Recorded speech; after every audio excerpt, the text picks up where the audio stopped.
Incarceration rates, especially black incarceration rates, have soared regardless of whether crime is going up or down in any given community or the nation as a whole.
Welcome to this week's episode of KLPC Presents Study the Greats. I'm your host, Kick Nice, and this week we'll be talking about mass incarceration and the prison industrial complex. The first clip that we're going to show you is that of Michelle Alexander. She's the author of a book called The New Jim Crow, where she explains that the new prison industrial complex is an extension of chattel slavery and Jim Crow legislation in the 1920s until the 1950s and 60s. And I also learned some facts that blew my mind. I learned there are more African American adults under correctional control today, in prison or jail, on probation or parole, than were enslaved in 1850, a decade before the Civil War began. I learned that as of 2004, more black men were disenfranchised than in 1870, the year the 15th Amendment was ratified, prohibiting laws that explicitly deny the right to vote on the basis of race. Now, of course, during the Jim Crow era, poll taxes and literacy tests operated to keep black folks from the polls. Well, today, in some states, felon disenfranchisement laws accomplish what poll taxes and literacy tests ultimately could not. A black child born today has less of a chance of being raised by both parents than a black child born during slavery. And this is due in no small part to the mass incarceration of black men. The first article to appear in the mainstream press, I believe, about this was in The Economist magazine, entitled How the Mass Incarceration of Black Men Harms Black Women. And in the article, it was explained that the majority of black women in the United States, including about 70% of black professional women, are unmarried, and that this is due largely to the mass incarceration of black men, which takes them out of the dating pool at the years they would be most likely to commit to a partner or to a family. But what's worse is that by branding them criminals and felons at early ages, often before they're even old enough to vote, they're rendered permanently unemployable in the legal job market for the most part, virtually guaranteeing that most will cycle in and out of prison, sometimes for the rest of their lives. Now, this isn't a phenomenon that affects just some small segment of the African American community. No, to the contrary, in major urban areas in the United States today, more than half of working age African American men now have criminal records and are thus subject to legalized discrimination for the rest of their lives. It was reported a number of years ago that here in Chicago, right here in Chicago, if you take into account prisoners, if you actually count them as people, and of course, prisoners are excluded from poverty statistics and unemployment data, thus masking the severity of racial inequality in the United States. But if you actually count prisoners as people in the Chicago area, nearly 80% of working age African American men have criminal records and are thus subject to legalized discrimination for the rest of their lives. These men are part of a growing undercaste, not class caste, a group of people defined largely by race, relegated to a permanent second-class status by law. Now I find that today when I tell people that I now finally believe that mass incarceration is like a new Jim Crow, a new caste-like system, people react with this shocked disbelief. They say, how can you say that? How can you say that? Our criminal justice system isn't a system of racial control, it's a system of crime control. And if black people just stop running around committing so many crimes, we wouldn't have to worry about being locked up and then stripped of their basic civil and human rights. But therein lies the greatest myth about mass incarceration. Namely, that it's been driven simply by crime and crime rates. It's just not true. Our prison population quintupled within a 30-year period of time. Not doubled or tripled, but quintupled within a 30-year period of time. We went from a prison population of roughly 300,000 to we're now have an incarcerated population of well over 2 million, the highest rate of incarceration in the world. But this can't be explained simply by crime or crime rates. During that 30-year period of time when our incarceration rates quintupled, crime rates in the United States fluctuated. They went up, they went down, they went back up again, went down again. And today, as bad as crime rates are in places like Chicago, nationally, crime rates are at historical lows. But incarceration rates have consistently soared. Most criminologists and sociologists today will acknowledge that crime rates and incarceration rates in the United States have moved independently of one another. Incarceration rates, especially black incarceration rates, have soared regardless of whether crime is going up or down in any given community or the nation as a whole. So what explains the sudden explosion in incarceration rates, the birth of a prison system unprecedented in world history, if not simply crime and crime rates? Well, the answer is the war on drugs and the Get Tough movement, that wave of punitiveness that washed over the United States. Drug convictions alone, just drug convictions alone, accounted for about 2/3 of the increase in the federal prison system and more than half of the increase in the state prison system between 1985 and 2000, the period of our prison system's most dramatic expansion. Drug convictions have increased more than 1,000% since the drug war began. I mean, to get a sense of how large a contribution the drug war has made to mass incarceration, consider this. There are more people in prisons and jails today just for drug offenses than were incarcerated for all reasons in 1980. Now, most Americans violate drug laws in their lifetime. Most do. You don't have to raise your hand. But the enemy in this war has been racially defined.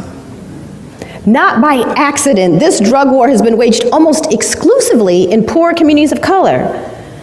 Even though studies have consistently shown now for decades that, contrary to popular belief, people of color are no more likely to use or sell illegal drugs than whites.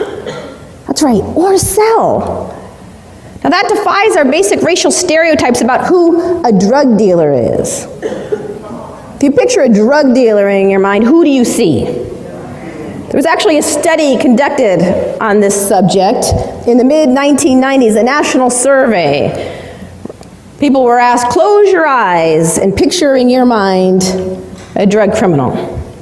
More than 95% of respondents pictured an African American. Less than 5% pictured someone of any other race or ethnicity.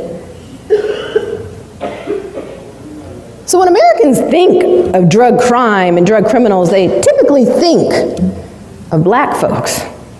But the reality is that people of all races and ethnicities use and sell drugs. In fact, where significant differences in the data appear, some studies suggest that white youth are more likely to engage in illegal drug dealing than black youth.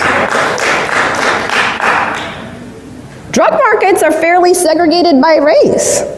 Black folks tend to sell to blacks, whites tend to sell to each other. Drug markets are even segregated by class. University students sell to each other. Right? Drug dealing happens in all communities of all colors. But those who do time for drug crime are overwhelmingly black and brown. In some states like Illinois, 80 to 90% of all drug offenders sent to prison have been one race, African American. Professor Alexander's scholarship is centered around how the political rhetoric of today is meant to send black and brown people in droves into the prison industrial complex and have minimal guilt in the eyes and minds of white Southern conservative voters. Michelle Alexander also talks about the disparities when it comes to locking up people for drug offenses and how the war on drugs has decimated black communities and took black fathers out of their homes. Now, I know that many people, when they actually see the disparities, see the data, will say, yeah, that's a shame. That's a shame, but you know, we need to get tough on them in the hood, because that's where the violent offenders are. That's where the drug kingpins are. We need a war on them. In fact, in my experience, many people seem to imagine that the war on drugs was declared in response to the emergence of crack cocaine in inner city communities and the related violence. In fact, for a long time, I believed that, but it's just not true. The current drug war was declared by President Ronald Reagan in 1982, before crack began to ravage inner city communities and spawn a wave of violence. President Richard Nixon was the first to coin the term a war on drugs, but President Ronald Reagan turned that rhetorical war into a literal one, and at the time he declared his drug war, drug crime was actually on the decline, not on the rise. And less than 3% of the American population even identified drugs as the nation's most pressing concern. So why declare an all-out war on drugs when drug crime is actually declining, not on the rise, and the American public isn't too much concerned about it at the moment? Well, the answer is, from the outset, the war on drugs had relatively little to do with genuine concern about drug addiction or the harms of drug abuse, and much to do with politics, racial politics. Numerous historians and political scientists have now documented that the war on drugs was part of a grand Republican Party strategy known as the Southern Strategy of using racially coded get tough appeals on issues of crime and welfare to appeal to poor and working class whites, particularly in the South, who are anxious about, resentful of, fearful of many of the gains of African Americans in the civil rights movement. Now, I think, to be fair, we have to acknowledge that poor and working class whites really had their world rocked by the civil rights movement. You know, wealthy whites could send their kids to private schools, give their kids all of the advantages that wealth has to offer. But poor and working class whites, many of whom were themselves struggling for survival, many of whom in the South were themselves illiterate, they faced a social demotion. It was their kids that might get bused across town to go to a school that they believed was inferior. It was their kids and themselves who were suddenly forced to compete on equal terms for limited jobs with this whole new group of people they've been taught their whole lives to believe were inferior to them. And then, to make matters worse from their perspective, affirmative action programs created the perception that black folks were now leapfrogging over them, on their way to Stanford, Yale, Harvard, University of Chicago, and off to corporate America. And this state of affairs created an enormous amount of fear, anger, resentment, anxiety, but it also created an enormous political opportunity. Pollsters and political strategists found that thinly veiled promises to get tough on them a group not so subtly defined by race, could be enormously successful in persuading poor and working class whites to defect from the Democratic New Deal coalition and join the Republican Party in droves. It was part of the effort to flip the South from blue to red with coded racial rhetoric and getting tough on crime and welfare. In the words of H.R. Haldeman, President Richard Nixon's former chief of staff, he described the strategy this way, quote, "The whole problem is really the blacks. The key is to devise a system that recognizes this while not appearing to." Well, they did. And a couple years after the drug war was announced, crack began to ravage inner city communities. And the Reagan administration seized on this development, actually hiring staff whose job it was to publicize inner city crack babies, crack dealers, the so-called crack whores, and crack-related violence. Many people in here may be too young to remember that there was a time when our television sets were saturated with news about crack babies and crack dealers and images of black men in handcuffs and orange jumpsuits in courtrooms as communities were swept and raided. The demon drug crack hit the news. And as drug crime and blackness became conflated in the media, a wave of punitiveness swept over the United States. Legislators started passing harsh mandatory minimum sentences for minor drug crime, sentences harsher than murderers receive in many other Western democracies. And soon, Democrats began competing with Republicans to prove they could be even tougher on them than their Republican counterparts. And so it was President Bill Clinton who escalated the drug war far beyond what his Republican predecessors even dreamed possible. And it was the Clinton administration that championed the laws banning drug offenders from federal financial aid for schooling upon release, banning drug offenders and people with criminal records from public housing. It was the Clinton administration that championed the federal law denying food stamps to people with drug felonies. To a large extent, so many of the rules, laws, policies, and practices that constitute the basic architecture of this new caste system were championed by a Democratic administration desperate to win back those so-called white swing voters, the folks who had defected from the Democratic Party in the wake of the civil rights movement.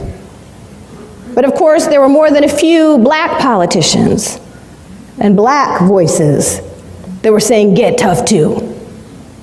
The crack epidemic, in particular, had created violence that was spinning out of control. And fear was sweeping many communities about what this drug was doing.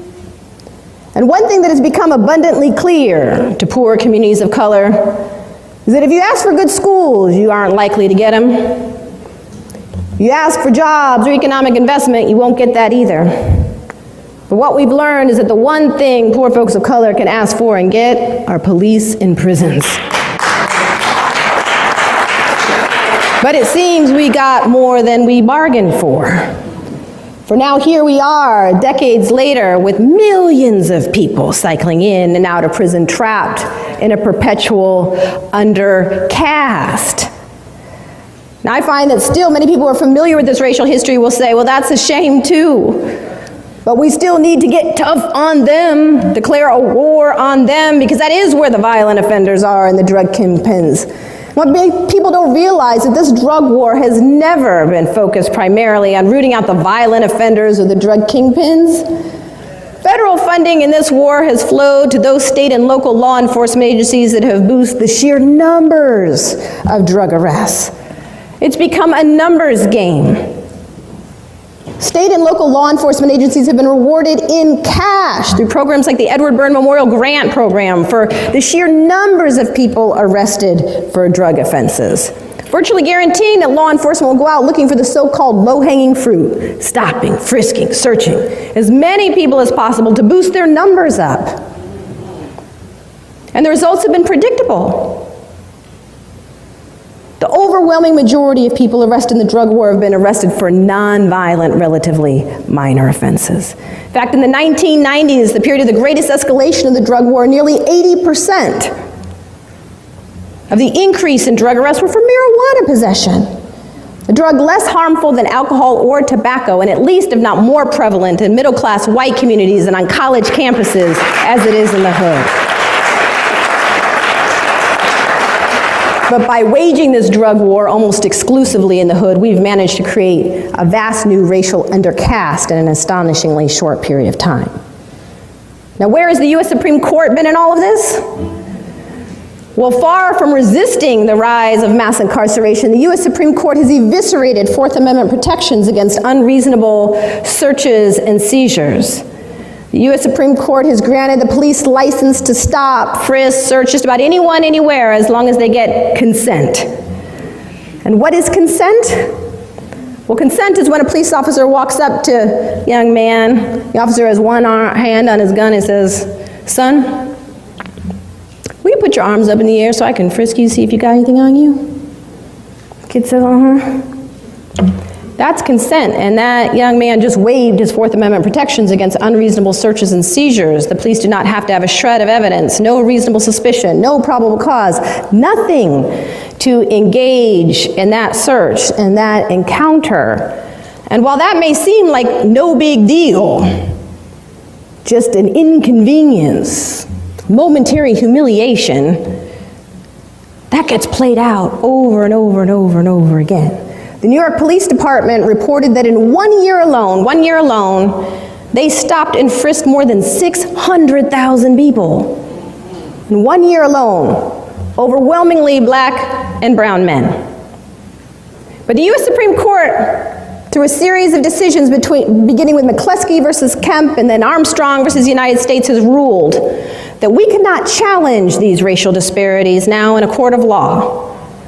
The court has ruled that it does not matter how overwhelming the statistical evidence might be of discrimination. The court has ruled explicitly that it does not matter how severe the racial disparities are. Unless you can offer proof of conscious, intentional bias tantamount to an admission by an officer, they acted with discriminatory intent, you can't even state a claim for race discrimination in our criminal justice system today. So many of the racial profiling cases that I was bringing 10 years ago or more can't even be filed today. The court has closed the courthouse doors to claims of racial bias at every stage of the criminal justice process, from stops and searches to plea bargaining and sentencing. This has made it virtually impossible to challenge bias in our system today. Because after all, in this so-called era of color blindness, most officers, like the rest of us, know better than to state our racial biases out loud. Most police officers know better than to say, "Well, yes, Your Honor, I stopped him, I frisked him because he was black." Most police officers know better than to state their stereotypes or their biases or their racial motivations out loud. But more importantly, so many of the biases and stereotypes that drive law enforcement decision-making today operate on such an unconscious level that many well-meaning, well-intentioned officers can't even admit to themselves their biases. A well-meaning officer trying to do right, do his job, sees a group of young black kids walking down the street, their pants are sagging a bit. Officer thinks to himself, "I'm going to jump out, frisk them, see if they got anything on them." Thinking they're doing their job. The same officer see a group of young white kids walking down the street in their neighborhood, it would never occur to them to jump out, frisk them, have them lion spread eagle, up against the wall. Never occurred to them. Now that officer may not be meaning those black kids any harm, but those discretionary bias decisions play themselves out over and over again, hundreds of thousands of times, guaranteeing huge racial disparities in our system, which the U.S. Supreme Court has ruled we cannot even challenge in a court of law. It's a tobacco, the indigo. Who do you think gonna raise the kids? Who do you think gonna clean the house? So stupid Abe had to think about it, and guess what they came up with? They came up with a whole set of laws called the slave codes. And you know what they were? They were a set of laws to reinstitute slavery. Let me tell you what they were. There was the vagrancy law. A vagrant was any person who wasn't fully employed and didn't have a place of residence. You know who that was? The former enslaved who just found that they were free. As soon as they stepped off the plantation, you're breaking the law, they locked you up. Wow. And as soon as they started that process, then they created what's called the convict lease program. You know what the convict lease program was? The convict lease program was a program that said once you were arrested and incarcerated, you could be leased back to the plantation. Sometime before your bed even got cold. Then they said, oh yeah, you want to vote? Sure, we got the literacy law. You know what that law was? The literacy law said that you could vote, but you had to first read this statement. If you read the statement, you were arrested. Why? Because the only way you could read it, if you know how to read it, was against the law. And so they had the legal system set up and designed to reinstitute chattel slavery. Now we got to fast forward. But we don't got a lot of time. But what I will tell you, even today, they got this drug-free zone. Let me tell you why the drug-free zone is a joke. Drug-free zone said if you get caught with drugs, either in your possession, sale, or distribution in a drug-free zone, which is 500 feet from a school, that you are required to get the maximum penalty. Well, guess what? Anywhere you go, is 500 or 1,000 feet from a school, which means we automatically gonna get the maximum. That's when they come up with the mandatory minimum, which say, well then, if in fact you get arrested with a certain amount of drugs, I gotta give you 15 to life. You know why? Because the prison industrial complex is a business, and we are a commodity. We were brought here as a commodity, and as soon as they figured out that they could no longer use us in the way they use us, they had to figure out a new way to use us. And when this way runs out, they'll come out with another way to use us. Until we wake up, until we raise our consciousness, until we recognize that I want you to kill each other. I want you to call your sister by the B name. I want you to call each other niggas. I want y'all to rob and steal each other. You know why? Because I make money all the way to the bank. My daughter's the stenographer. My uncle is the judge. My nephew is the prosecutor. My cousin is the defense attorney. And my brother is the correction officer. My other cousin is the warden. And if you die and kill each other, I make the embalming fluid to bury your dead ass. And then on top of that, I build a coffin. So I'm making money across the board. So I don't want you to get conscious. I don't want you to be in a room teaching each other. I don't want you to raise your level of thinking. I want you to go out there and bang each other. I want you to go out there because when you do that, my son, who's not yet born, can have an education at Harvard. I can buy that yacht that I always wanted. I can live in a life of luxury and I can continue to capitalize off your stupidity. That's what the prison industrial. Now I got to fast forward to one more piece. This is the final piece that I got to go because we ain't got a lot of time. We heard a lot tonight. We got to get out on the street and do some work. Come on, John. Tell you, I did a lot of time in prison, so I had a lot of time to think about this. And you know, when I go articulate this stuff in Congress, and you know, you see the guys standing on the end and get ready to come get me. You know, every time I go and speak at one of those sessions where you got to be real formal, you know. No, I know how to get formal too, you know. I can take into consideration the mitigating circumstances. I can do that too, right? I learned that too, but I also know how to keep it real. Thank you for tuning in this week to KLPC Presents Study of the Greats. I'm your host, Kick Nice, and we spoke about the mass incarceration and prison industrial complex. We featured two speakers, Michelle Alexander and Terrance Tat Williams, and they hopefully enlightened you about how we're used politically as pawns in the game to keep our numbers down and keep us from our own self-empowerment and getting our slice of the American dream. I hope that you will continue to do your own independent research and maybe look up these guys online and find other lectures and speeches that they do that will tell you how to stay out of foils and downfalls of American society and racist sentiments that are meant to stop our empowerment and our progress as a people. Good night.